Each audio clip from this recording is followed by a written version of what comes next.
다 함께 찬송가 336장 찬송하겠습니다.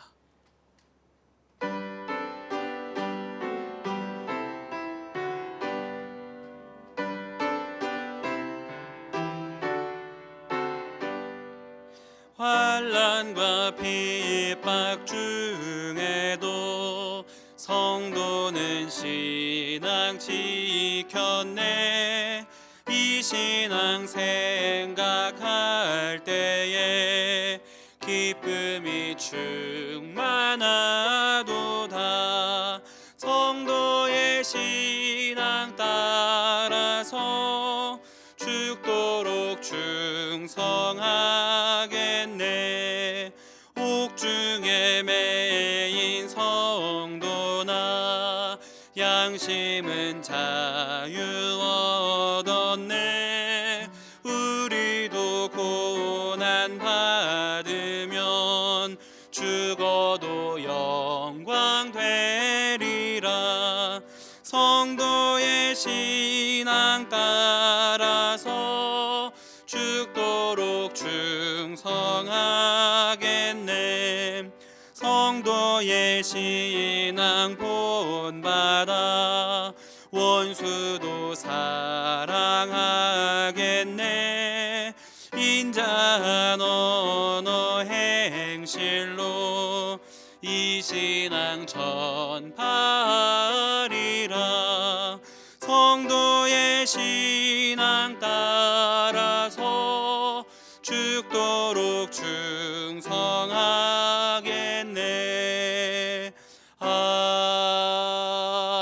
아멘. 401장 힘차게 박수하면서 찬송하겠습니다. 401장입니다.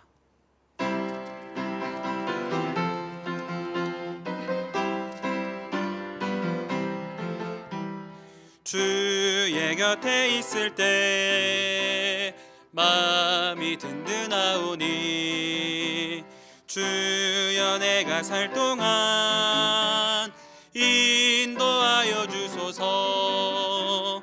주여 주여 나를 인도하소서. 빠른 세상 살 동안 주여 인도하소서. 피난처인 예수여 세상 물결엄할 때 크신 은혜 베푸사 나를 숨겨주소서. 주여 주여 나를 인도하소서. 빠른 세상 살 동안 주여 인도하소서.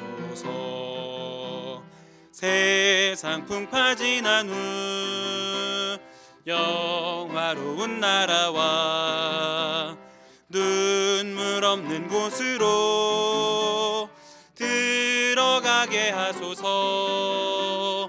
주여 주여 나를 인도하소서.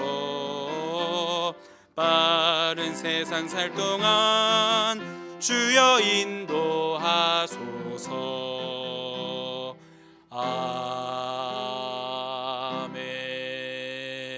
아멘.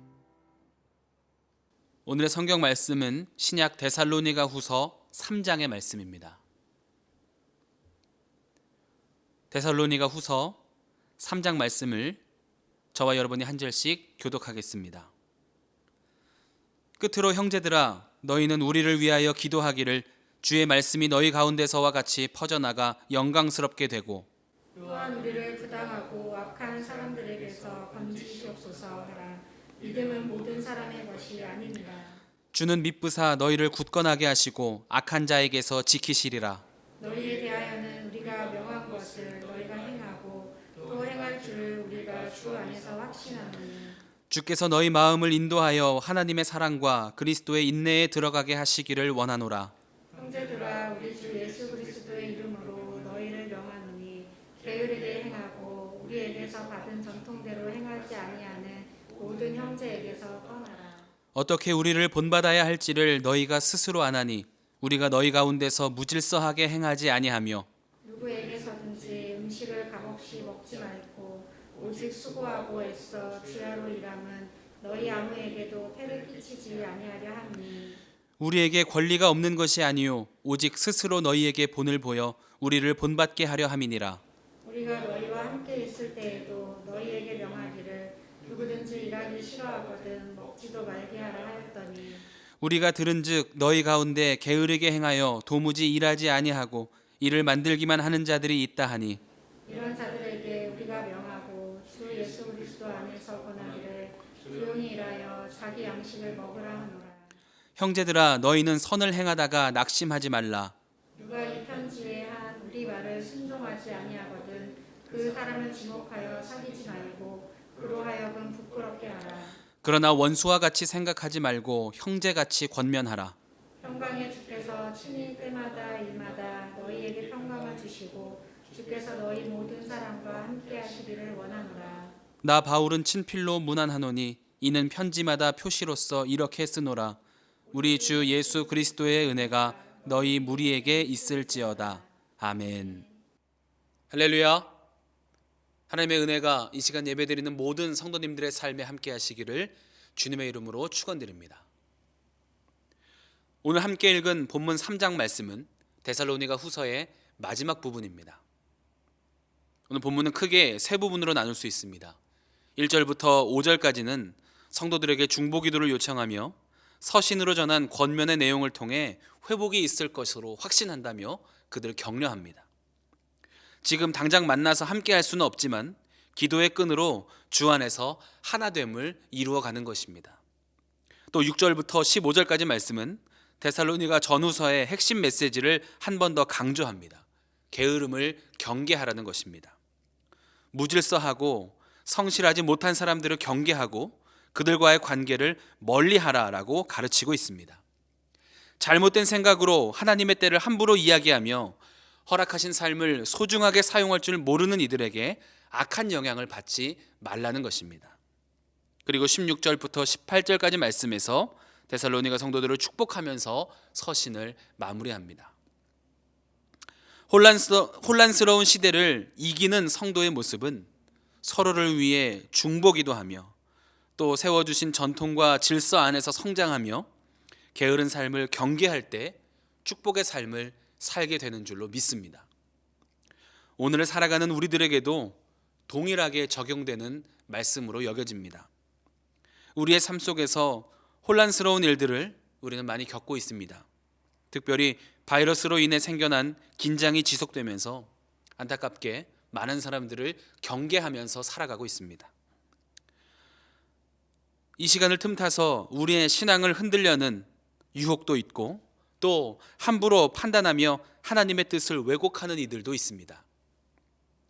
성실하게 살아가는 것이 의미가 없다며 게으르게 살아가는 이들은 지금도 우리의 가까이에 있고 또 다른 방식의 불편함이지만 형평성에 어긋나게 느껴지는 우리 사회의 여러 가지 모습을 볼 때 힘이 빠지기도 합니다. 그렇지만 이보다 더 어렵고 힘든 상황을 겪었던 사도 바울은 끝내 승리를 주실 하나님을 신뢰하며 인내하라고 격려합니다. 그리고 자신도 삶의 끝까지 그 믿음 변치 않고 헌신할 때 복음의 풍성한 열매를 얻었습니다. 혼란과 두려움 가운데 있는 데살로니가 성도들에게 마지막으로 주는 바울의 위로와 격려는 무엇이었을까요? 또 오늘을 살아가는 우리들은 어떤 믿음으로 승리할 수 있겠습니까? 오늘 말씀을 중심으로 세 가지로 함께 은혜를 나누고 기도의 제목으로 삼고자 합니다. 첫 번째로는 하나님을 신뢰하며 인내하는 것입니다. 바울은 함께 할 수 없지만 기도 안에서 하나 되기를 힘쓰고 또 서신으로 전한 권면의 내용을 잘 지켜줄 것을 믿는다라고 이야기합니다. 그리고 이어지는 5절 말씀에 이렇게 기록합니다. 주께서 너희 마음을 인도하여 하나님의 사랑과 그리스도의 인내에 들어가게 하시기를 원하노라.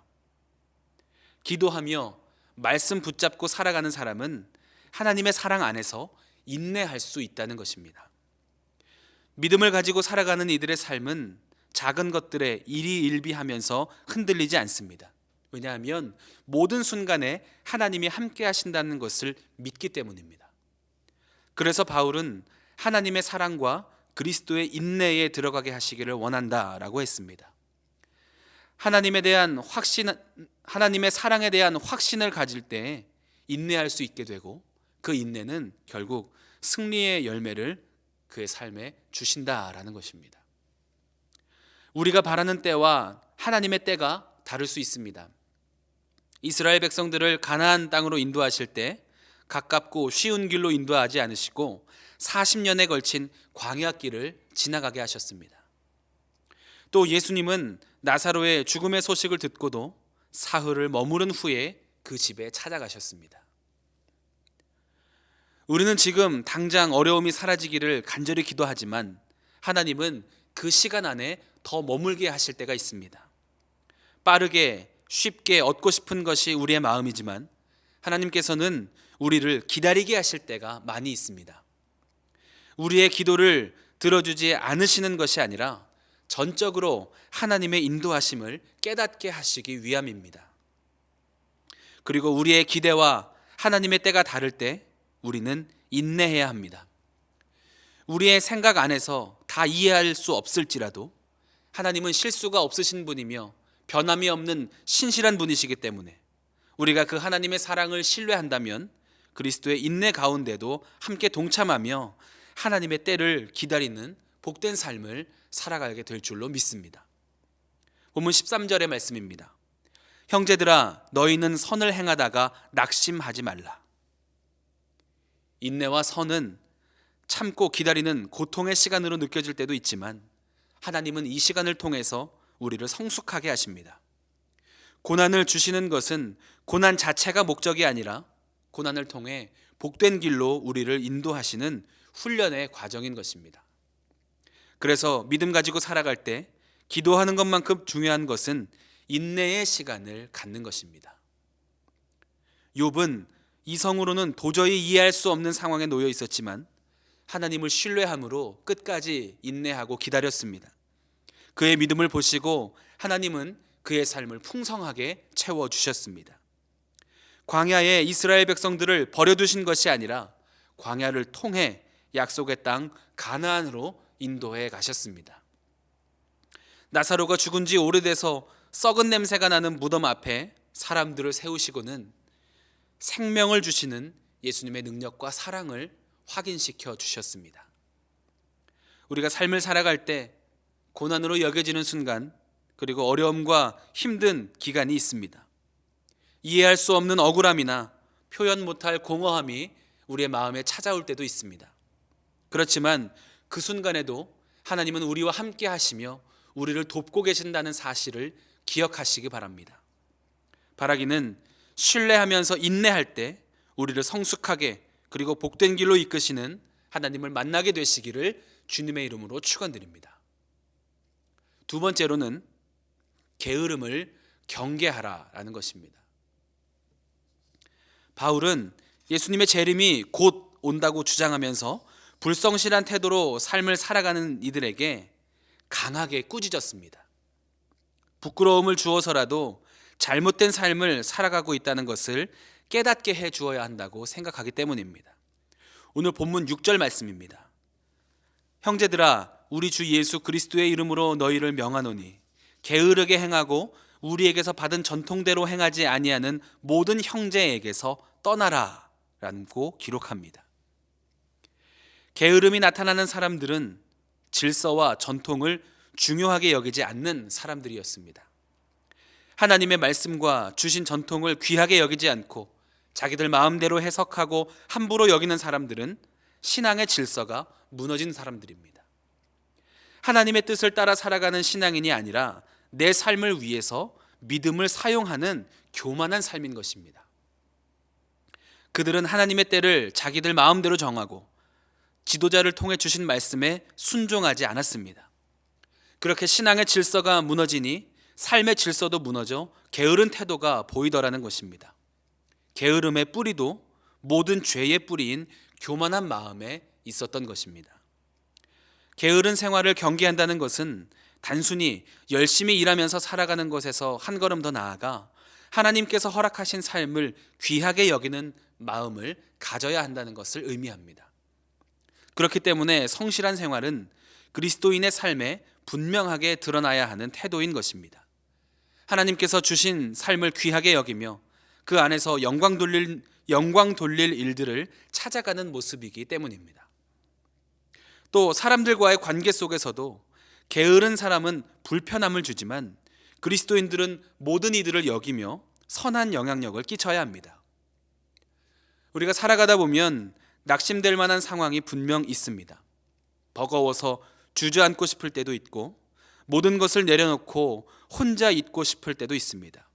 그때 우리의 삶에서 게으름의 모습이 나타나기도 합니다.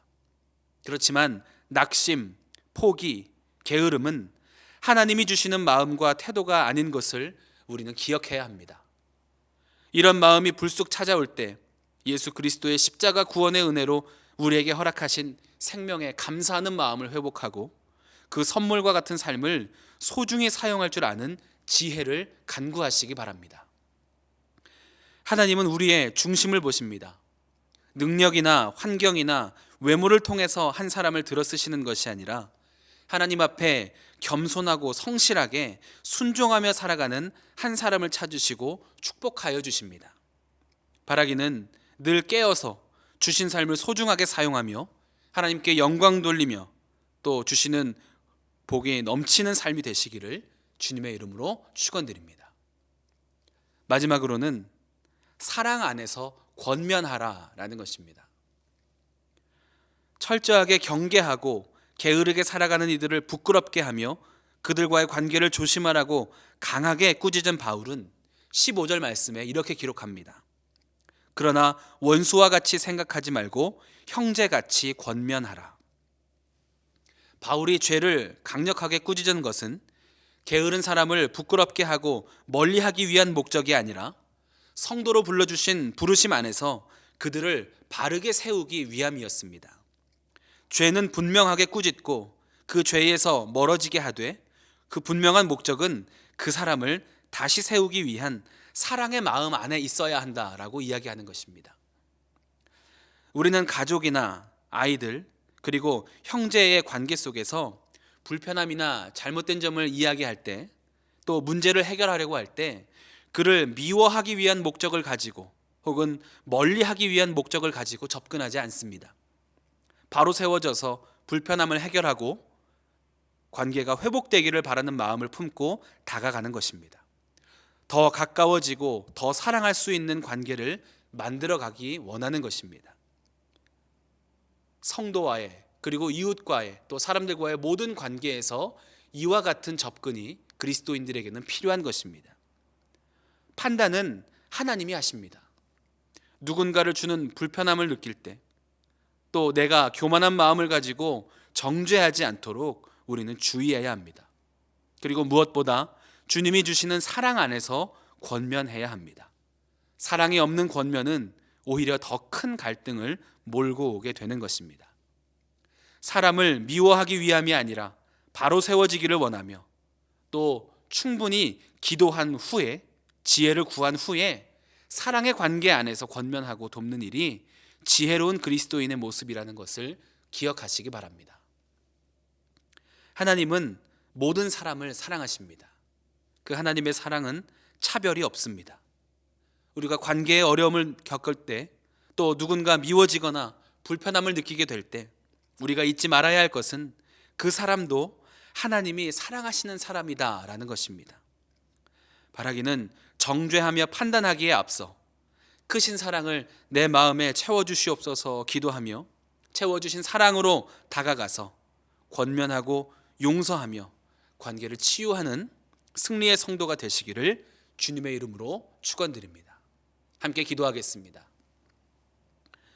사랑과 은혜가 풍성하신 하나님, 새 하루를 열어주시고 예배할 수 있는 은혜를 주심에 감사드립니다.